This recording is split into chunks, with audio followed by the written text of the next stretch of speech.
The root of the word empathy is pathos, the Greek word for feeling. Sympathy means acknowledging the feelings of someone else, as in, I sympathize with you. Empathy is a term for a deeper feeling. It means I feel what you feel. I can put myself in your shoes. Sympathy results in kindness and even sometimes pity. But empathy results in actually feeling the pain or the joy of the other person. You can see how the willingness to be flexible comes more easily when you can put yourself in the other person's shoes. Empathy is a key skill that's taught in negotiating. William Ury, in his book, Getting Past No, makes the point that every human being has a deep need for his or her feelings to be recognized. Knowing this can help tremendously in a difficult negotiation by creating a climate for agreement. Ury counsels that it's important to acknowledge both the factual point and the feelings of the other person. He uses the example of an employee approaching a boss. The employee says, I just found out that Dale makes $2,000 more a year than I do for the same exact job. Trying to explain why Dale makes more money, even if the reason is a good one, only makes the employee angrier. Instead, you have to acknowledge the fact and the feelings first. Something like this. You think we're taking advantage of you and you're angry. I can understand that. I'd probably feel the same way. That isn't what an angry person expects. By acknowledging the employee's feelings, you've helped him calm down.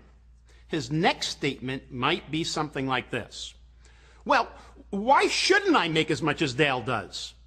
That shows he's ready to hear your explanation. The feeling of empathy is much easier to come by when you care about the other person and take the time to truly feel what they're feeling. In the world of business or politics or even the professions, that feeling of empathy may not come as easily. All the great teachers of empathy start with the same point. You cannot truly feel the pain or the joy or even the emotion of another until and unless you're able to feel the same thing in yourself. So the question is, do you acknowledge your own pain? Can you feel your own joy?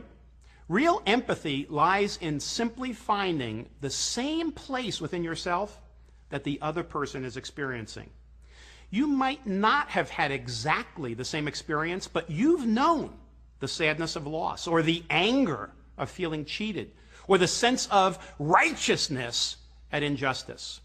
Some of us don't take the time to feel our own feelings.